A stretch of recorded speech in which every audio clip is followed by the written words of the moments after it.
the response since you put those crazy numbers out there on the combine? They've been real high, like real good,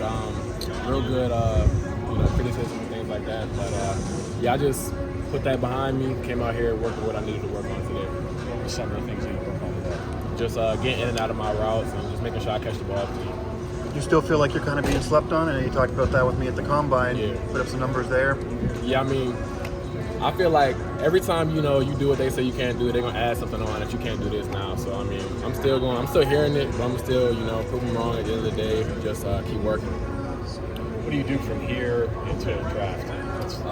I'm staying in Morgantown. I'm gonna be working out with Coach Mike and just let him get me ready, back in shape, football shape, I should say, for whenever rookie minicamp comes. Whatever team I'm going to be on, Coach Mike's going to get me right. So go in there and not be behind. Have you got any personal workouts set up yet? I don't have any set up. I have some visits, like some 30 visits, but I'm not. I don't have any personal workouts set up. So you're doing 30 visits?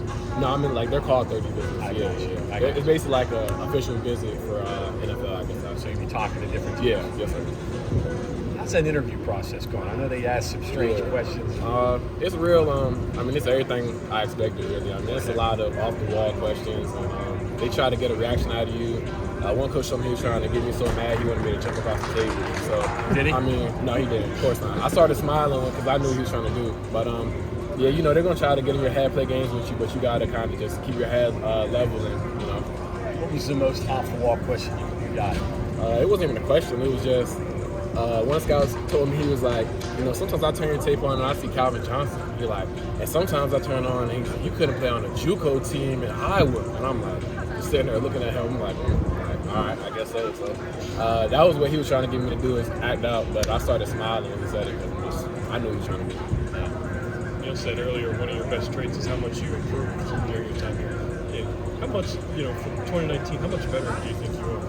I'm a lot better. I look at my film from 2019. I just feel sick sometimes, just looking at the plays I made and like the plays that I missed. I'm just like, I'm so much better than that right now. But I still feel like I'm not a finished product. I have a lot more room to improve, and I'm just looking at steady improvement from here on out. He mentioned special teams as something you can bring to the table because you played on so many years. That's something you think you can add? Definitely. I mean, I know day one. I'm not going in there to an NFL team as a day one starter. I mean, everybody knows that. So, but I can be a day one starter on special teams. So, however I can affect the game, however I can get on the field, I'm willing to do that. The more things you do, the more value you add, right? Exactly. It's gonna make them hard to get rid of you if you do all that stuff. Right. Sure. What was it like catching balls from Jared again?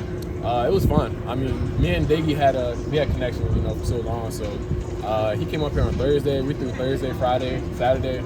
We didn't really need to do much else. We already knew we had the time down just because we played together so long. I would imagine after that 40 time you're at the combine, you don't need to run 40. Yeah, no, I was good off all the tests and stuff. Everything, all the testing, you were good with all the numbers? I knocked out everything I needed to at the combine, so I knew here I just wanted to show, that I'm still a football player. A lot of people try to take the combine stuff and kind of blow it out of proportion, but at the end of the day, I'm still a football player and I can still play football. So. Was there anything you thought you could have done a little bit better than you did? At the combine? Yeah.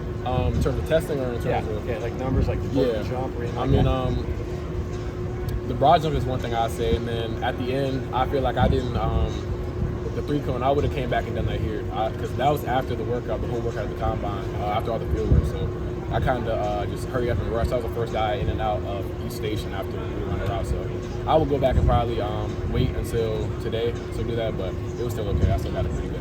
I know you mentioned early in the process, I think around the Shrine Bowl, that you noticed, especially when you're looking at SEC corners and facing so many players around the country there, that there were different things that maybe you hadn't dealt with at WVU that you wanted to try to improve, whether it be separation, man-to-man, things like that. Yeah. What have you been doing to work on any of those things? I've been working out with a whole lot of different people. Some really highly known, like receiver trainers, like Receiver Factory, and I've worked out with Anquan Boulder when I was in Florida, Pierre Garçon. I've heard a lot. I talked to Cortland Sutton just about every day when I was down there. He was teaching me things. So all those guys really had a part where I am right now, and they've been trying to teach me what they knew. So when I go to the league, it'll be a smoother adjustment. Are those guys you grew up watching?